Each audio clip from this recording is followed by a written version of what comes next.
So today I learned about something called the reticular activating system.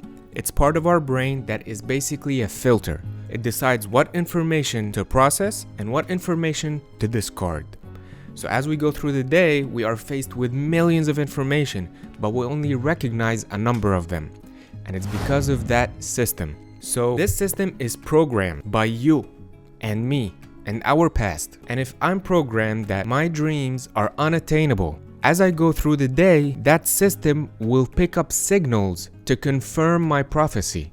The good news is we can reprogram that system, and affirmations is one of the most powerful tools to do that. So how do you figure out the best affirmations for you and whatever challenge you have currently?